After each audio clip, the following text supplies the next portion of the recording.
Alors, shalom, shalom encore, frères et sœurs.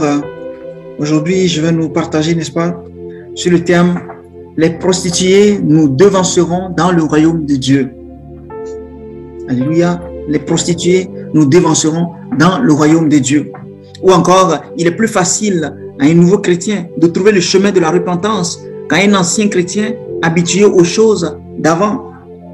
On va lire la parole dans le livre de Matthieu, chapitre 21, le verset 23 au verset 35. Amen. Jésus se rendit dans le temple et pendant qu'il enseignait, les principaux sacrificateurs et les anciens du peuple vinrent lui dire: « Par quelle autorité fais-tu ces choses? Et qui t'a donné cette autorité ?» Jésus leur répondit: « Je vous adresserai aussi une question. Et si vous m'y répondez, je vous dirai par quelle autorité je fais ces choses. Le baptême de Jean, d'où venait-il? Du ciel ou des hommes? » Mais ils raisonnèrent entre eux. Si nous répondons du ciel, il nous dira: pourquoi donc n'avez-vous pas cru en lui? Et si nous répondons des hommes, nous avons à craindre la foule, car tous tiennent Jean pour un prophète. Alors ils répondirent à Jésus: nous le savons. Et il leur dit à son tour: moi non plus, je ne vous dirai pas par quelle autorité je fais ces choses. Que vous ensemble, un homme avait 2 fils, et s'adressant au premier, il dit: mon enfant, va travailler aujourd'hui dans ma vigne. Il répondit: je ne peux. Ensuite, il se repentit et il alla. S'adressant à l'autre, il dit la même chose. Et ce fils répondit: je vais bien, Seigneur. Et il n'en a pas. Lequel des deux a fait la volonté du Père? Ils répondirent: le premier.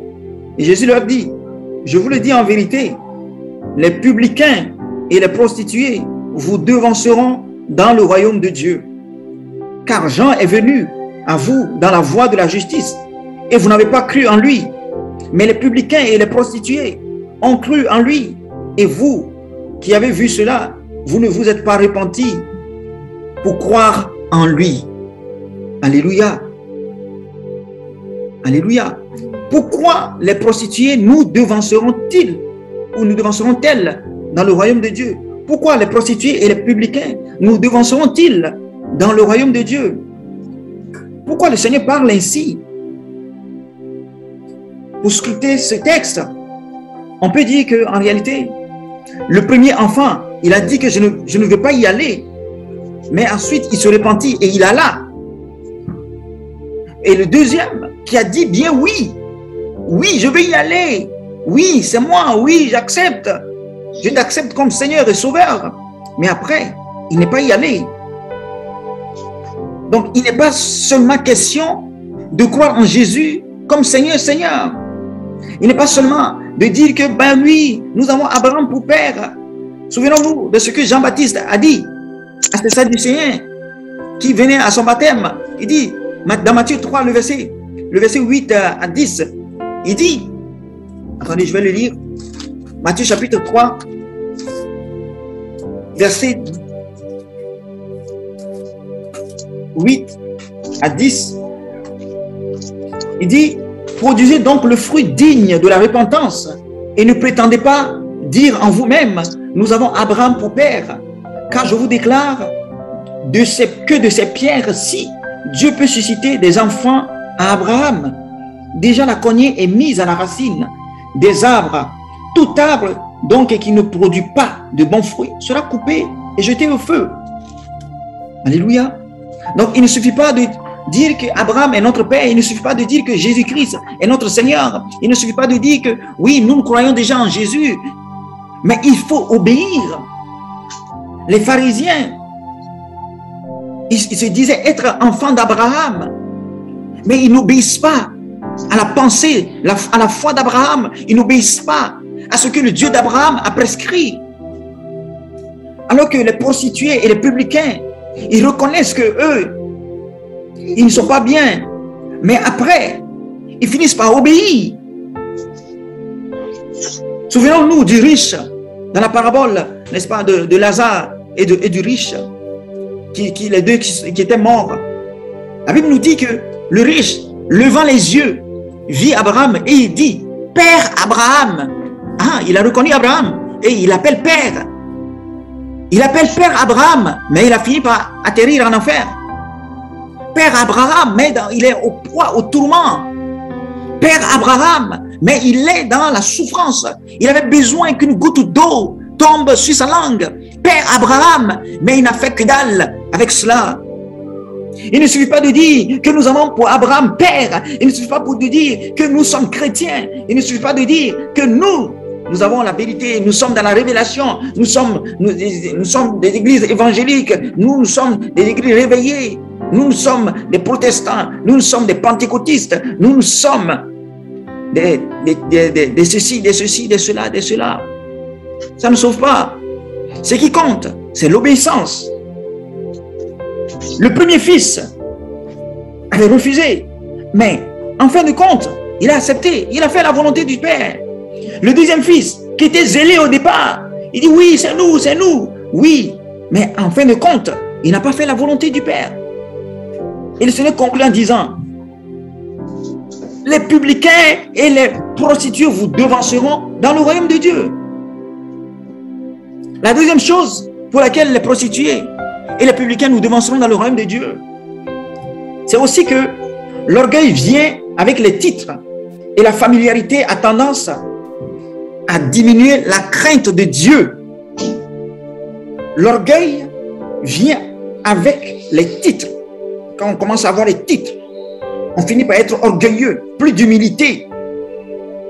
Or, la Bible nous dit que heureux ceux qui sont pauvres en esprit, quand ils hériteront le royaume. Autrement dit, malheureux ceux qui sont riches en esprit, ceux qui sont orgueilleux, quand ils n'hériteront pas le royaume de Dieu. D'ailleurs, la Bible nous dit que Dieu résiste aux orgueilleux, mais il fait grâce aux humbles. L'orgueil vient avec les titres et la familiarité, le fait qu'on est habitué aux choses de Dieu, aux choses de la maison. On n'a plus la crainte de Dieu, on n'a plus le temps de pouvoir s'examiner, se repositionner, s'analyser, s'autocritiquer. Non, on est déjà bien. C'est ça le pharisianisme. Lisons dans Luc chapitre 7, le verset 36.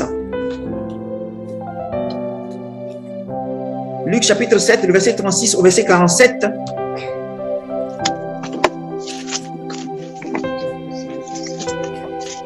On va regarder ce qui se passe là-bas. La Bible nous dit qu'un pharisien pria Jésus de manger avec lui. Jésus entra dans la maison du pharisien et se mit à table. Et voici, une femme pécheresse se trouvait dans la ville. Ayant su qu'il était à table dans la maison du pharisien, apporta un vase d'albâtre plein de parfums et se tint derrière aux pieds de Jésus. Elle pleurait et bientôt elle lui mouilla les pieds de ses larmes, puis les essuya avec ses cheveux, les baisa et les oignit de parfum. Le pharisien qui l'avait invité, voyant cela, dit en lui-même, si cet homme était prophète, il connaîtrait qui et de quelle espèce est la femme qui le touche.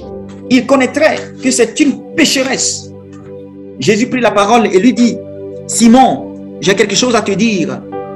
Maître, parle, répondit-il. Vous voyez, il se dit en lui-même que Jésus n'est pas vraiment un prophète. Parce que s'il était prophète, il allait savoir que cette femme était pécheresse et il n'allait pas permettre qu'elle puisse le toucher. Mais aussitôt que Jésus lui parle, il dit, Maître, parle. Hypocrite. Et le Seigneur dit, un créancier avait 2 débiteurs. L'un devait 500 deniers et l'autre 50. Comme il n'avait pas de quoi payer, il leur remit à tous deux leurs dettes. Lequel l'aimera le plus?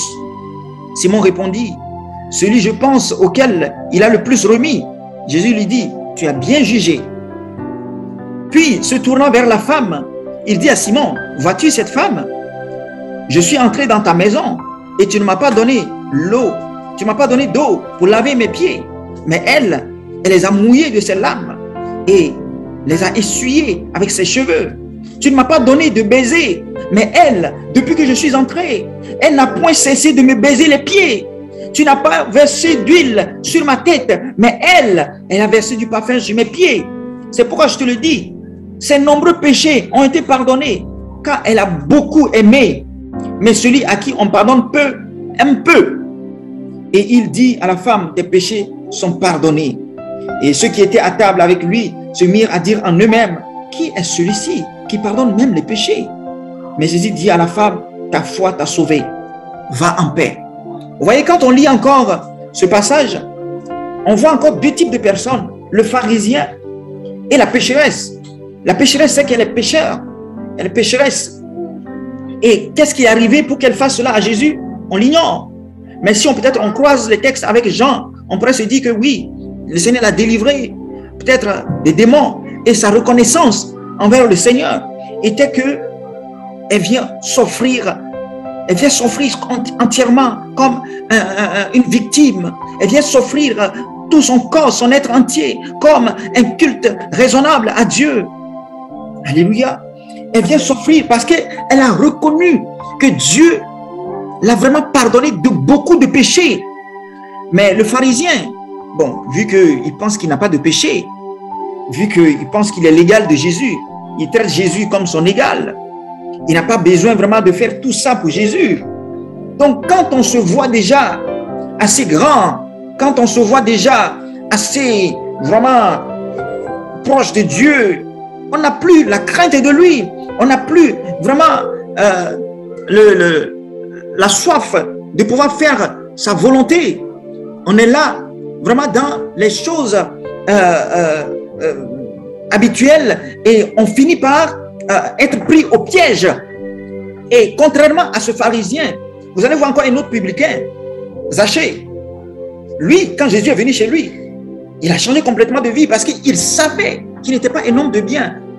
Plus que ce monsieur, Simon, le pharisien, bon, lui, il l'a invité pour manger avec lui, pour avoir de la renommée, pour pouvoir avoir de la renommée. Parce que, comme Jésus est un maître, il est connu, bon, voilà, je l'invite chez moi, voilà, et on va pouvoir s'entretenir, voilà. Donc, les grands invitent les grands, voilà. Je n'ai pas invité, n'est-ce pas, les gens qui ne sont pas de ma haute, de ma classe, de mon niveau.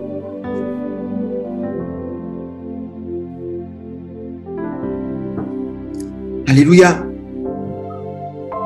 Alors, on va lire dans Luc chapitre 19, l'histoire de Zachée, et nous allons voir encore ce qui se passe, ce qui s'est passé dans la maison de Zachée.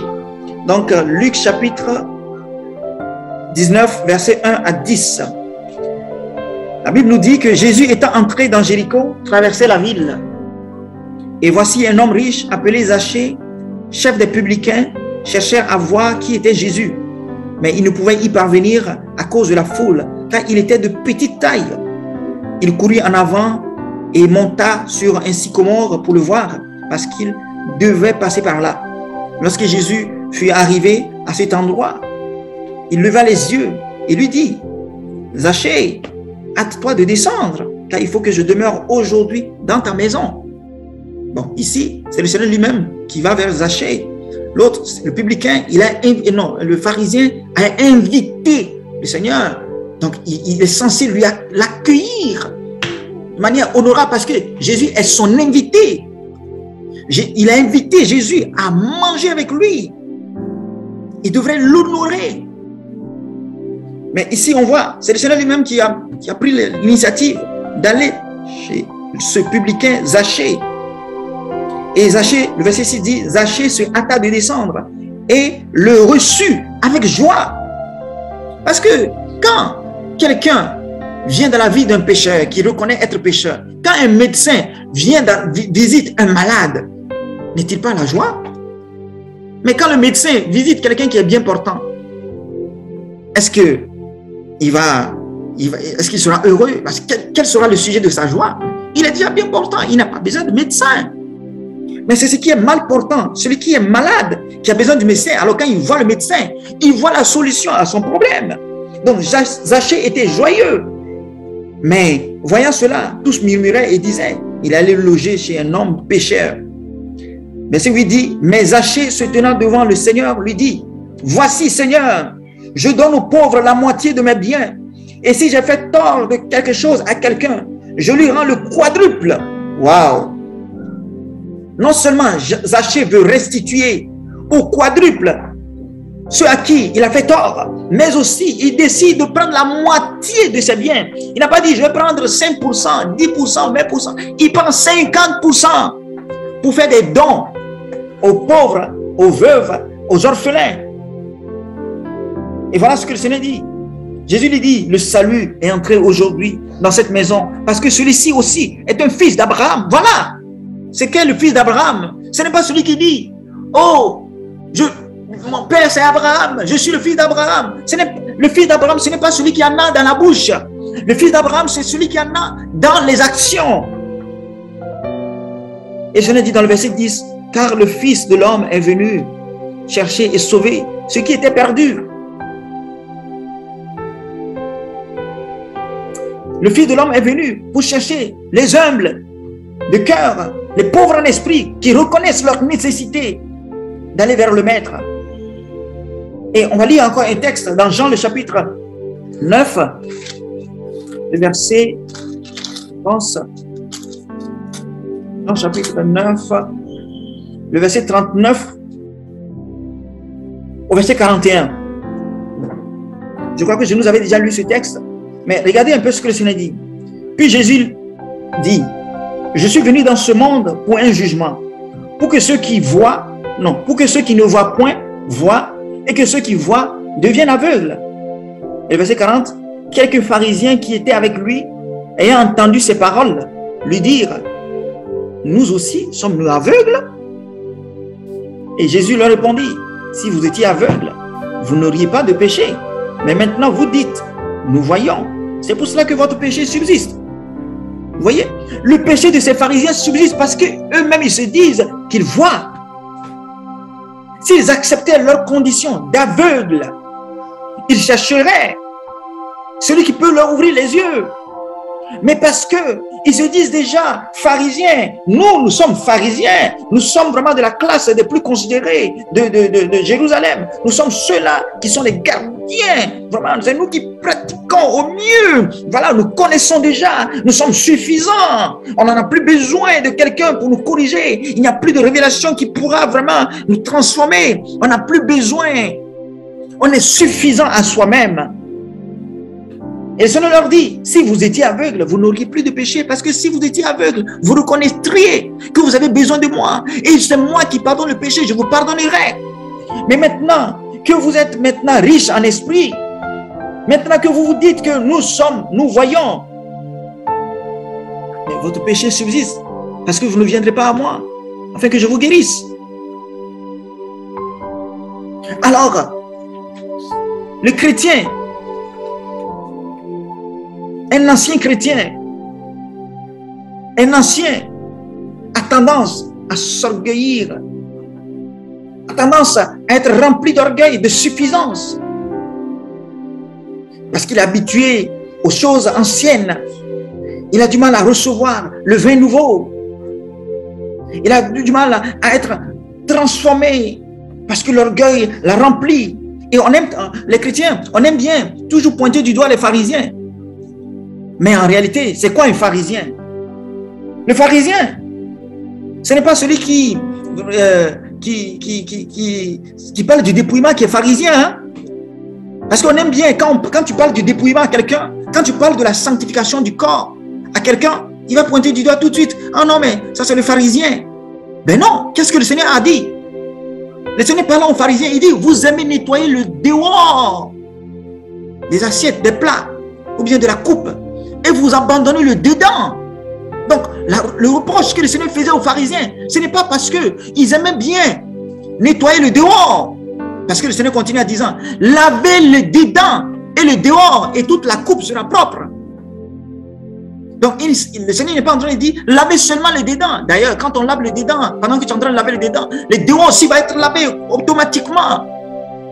Donc, le problème des pharisiens, c'est qu'ils aiment l'apparence. Donc, toi qui es en train de dire que non, il ne faut pas qu'on prêche sur le dépouillement, il ne faut pas qu'on fasse ceci, que c'est du pharisianisme. En réalité, c'est toi le pharisien. Tu veux paraître. Tu aimes tellement le dehors que tu aimes soigner ton dehors. Tu aimes soigner ton apparence. C'est celui qui aime soigner son apparence, c'est lui qui est le pharisien. Le Seigneur a dit de laver le dehors et le dedans. Le pharisien, c'est l'orgueilleux, le prétentieux, celui qui croit déjà tout connaître, celui qui n'a plus besoin que quelqu'un d'autre vienne l'enseigner, celui qui n'a plus besoin qu'on lui apporte une correction, celui qui n'a plus besoin qu'on lui apporte pour dire non, telle chose, voici ce qu'est la vérité présente. Le pharisien, c'est lui qui ne s'autocritique jamais, mais qui pointe toujours les doigts vers les autres. Le pharisien, c'est lui qui est hypocrite. C'est lui qui a le tombeau blanchi. Il peint le dehors du tombeau, mais à l'intérieur, ce ne sont que des sépulcres, des ossements desséchés. Alors, il faut nettoyer le dedans et le dehors.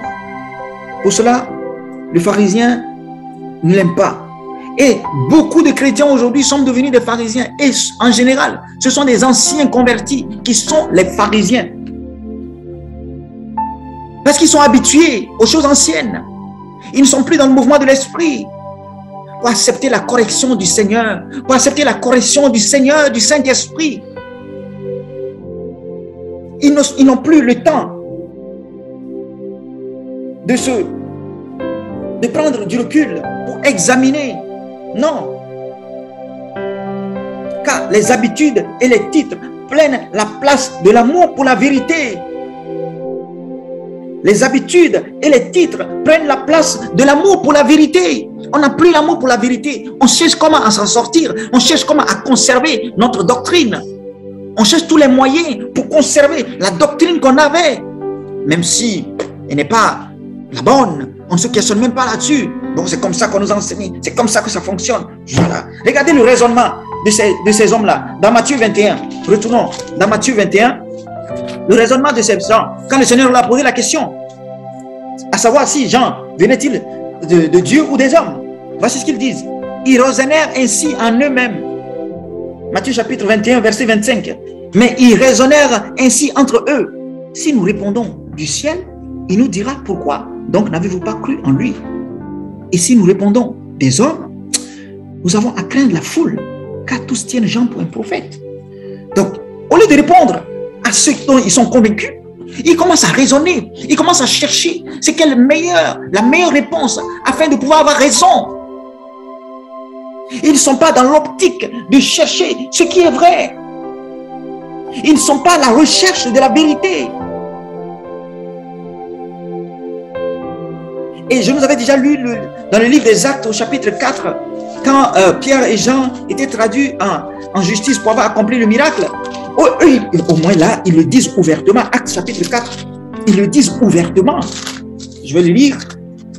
Actes chapitre 4, le verset 14. Là, ils le disent ouvertement. Ils ne se posent même pas la question.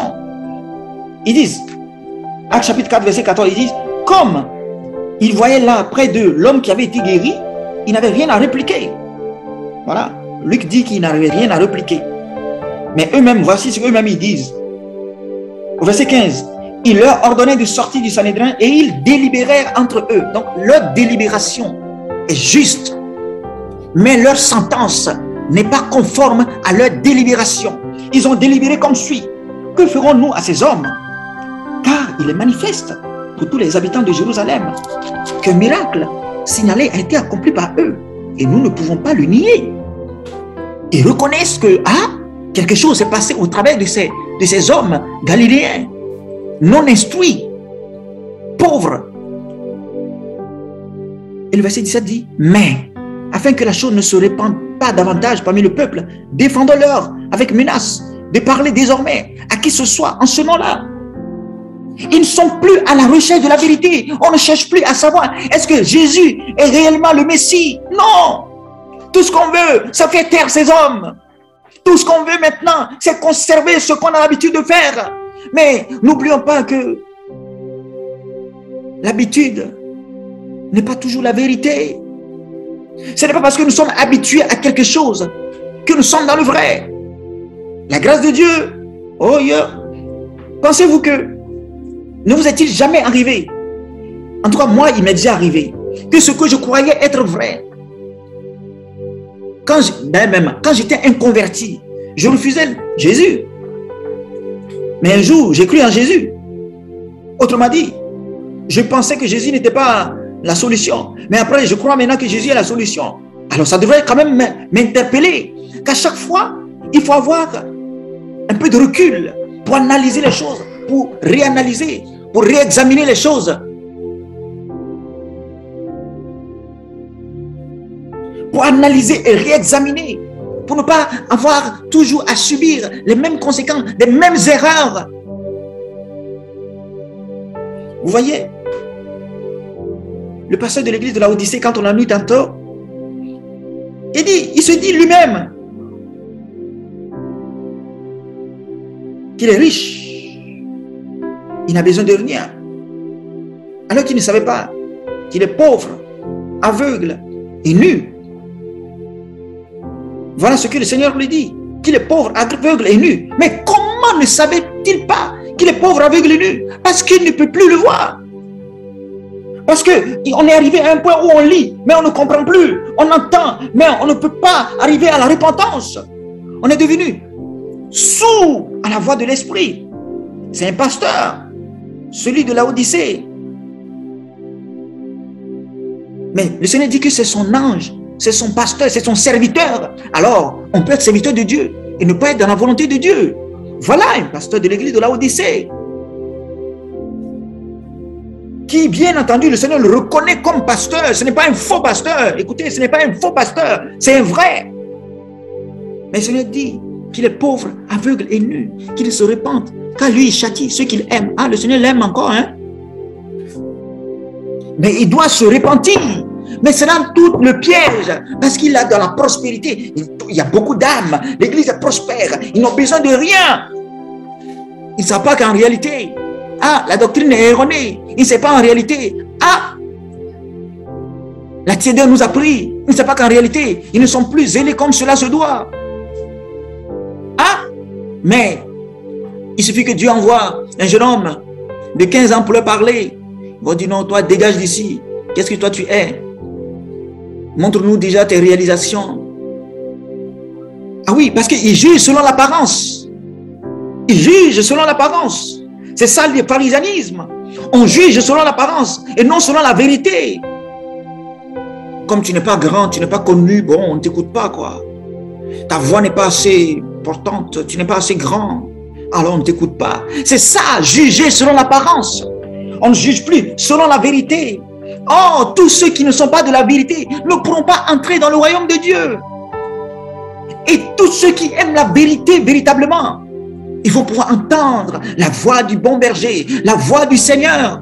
Et c'est ce que le Seigneur lui-même dit dans Jean chapitre 18, devant Pilate, quand il échangeait avec Pilate, il a confondu avec cette phrase. Il dit, Jean chapitre 18, au verset 37, Pilate lui dit, tu es donc roi? Jésus répondit, tu le dis, je suis roi. Je suis né et je suis venu dans le monde pour rendre témoignage à la vérité.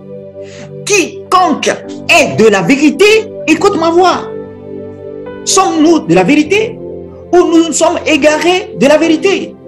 Sommes-nous toujours comme au premier jour de notre conversion où nous avons soif de la vérité? Écoutez, le même message que Paul et Silas ont adressé à l'église de Thessalonique et ils l'ont adressé aussi à l'église de Bérée, mais les réactions ont été différentes. Pour ceux, les chrétiens de Bérée, ils ont été confrontés à une nouvelle doctrine que Paul est en train de prêcher. Ils ont été confrontés à la chose, ils ont pris du recul, ils ont commencé à examiner, ils ont commencé à scruter, ils ont commencé à voir quelle serait la volonté de Dieu. Dieu voudrait-il que ses enfants se déguisent, fassent du déguisement? Dieu voudrait-il que ses filles se parent des parures de Jézabel? Dieu voudrait-il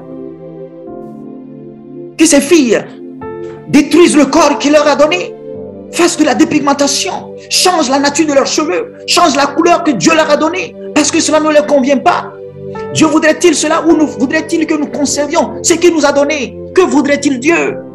Avec une simple intelligence, sans prendre la Bible, sans lire un seul verset biblique, on pourrait arriver à la conclusion, ce que Dieu voudrait. Quoique la Bible nous en parle, mais on lit encore, on dit non, c'est Paul. On dit que c'est Paul. Mais quand on dit grâce, on dit non, oui, nous sommes dans la grâce, nous sommes dans la grâce. Pourquoi? Parce que Paul a parlé de la grâce. Mais quand Paul parle maintenant du dépouillement, non, c'est Paul, il parle de son temps. Pourquoi la grâce dont il a parlé, il n'est pas pour son temps? Maintenant, quand tu parles de Paul, dans les choses qu'il dit, on dit non, c'est la loi, hein, qu'il faut lire Jésus. Mais lisons Jésus, qu'est-ce que Jésus dit? Jésus ne parle pas de la grâce, hein. Il dit, efforcez-vous d'entrer dans le royaume de Dieu. Il dit, depuis Jean-Baptiste jusqu'à présent, le royaume de Dieu est forcé. Ce sont les violents qui s'en emparent. Jésus dit qu'on doit se dépouiller, on doit pouvoir se débarrasser, on doit renoncer à sa richesse. Ah oui. Jésus dit que si nous ne portons pas notre croix, nous ne pourrons pas être son disciple. On veut lire Jésus ou on veut lire Paul? Lisons toute la Bible. Que ce soit Jésus, que ce soit Paul. Mais c'est le même. On ne peut pas faire le tri. Voyons l'amour de la vérité. Les chrétiens de Béret, ils ont recherché la vérité. Tandis que les chrétiens de Thessalonique, ils ont recherché, ils ont voulu trouver dans les Écritures ce qui leur donnait raison, ce qui les confortait. Alors ils ne pouvaient pas voir, ils ne pouvaient que chasser Paul et Silas. Le nouveau converti, par contre, il lit la Bible à la recherche de la vérité. Il est à la recherche de la pensée de Dieu, ce que Dieu veut pour lui, ce que Dieu veut pour son salut. Mais quand on a fini par être endoctriné dans le système des vieux prophètes, le jeune prophète également perd sa vie. Que les prostituées et les publicains ne nous devancent pas dans le royaume de Dieu, chers chrétiens. Veillons. De la même manière que nous avons obéi dès le commencement, obéissons jusqu'à la fin. En cours de route, n'abandonnons pas. En cours de route, ne nous laissons pas emporter par la ruse de l'ennemi qui s'infiltre partout. S'il influence un seul influenceur, il va pouvoir influencer beaucoup. Et c'est ce qui est arrivé à l'église du 21e siècle. Beaucoup de doctrines, beaucoup de séductions sont entrées dans l'église. Et ce qui ne se faisait pas encore au début du 20e siècle, est devenu la monnaie courante dans nos églises aujourd'hui. Ce qui était péché au début du 20e siècle est devenu la norme au début du 21e siècle. Ce qui était acceptable est devenu l'objet des railleries. La vérité a été chassée de sa place pour faire place vraiment aux traditions. Et quand la vérité veut regagner sa place, elle est perçue comme étant l'étrangère. La vérité est perçue comme étant la loi. La vérité est perçue comme étant un joug. Oh! Mais oui. Oui, oui. Vous serez étonnés quand d'autres vous diront que non, le fait de dire aux gens de ne pas se masturber, vous voulez mettre sur un joug encore. Parce que les gens, ils doivent se satisfaire. Donc laissez les gens se satisfaire.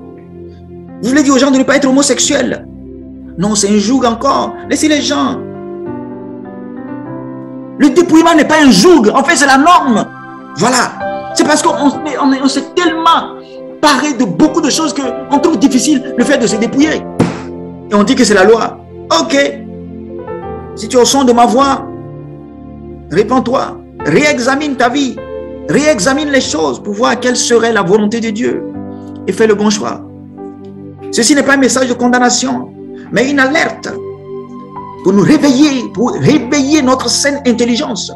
Car le temps vient. Il ne faudrait pas que ça soit trop tard. Réveillons-nous avant le temps. Au nom de Jésus. Amen.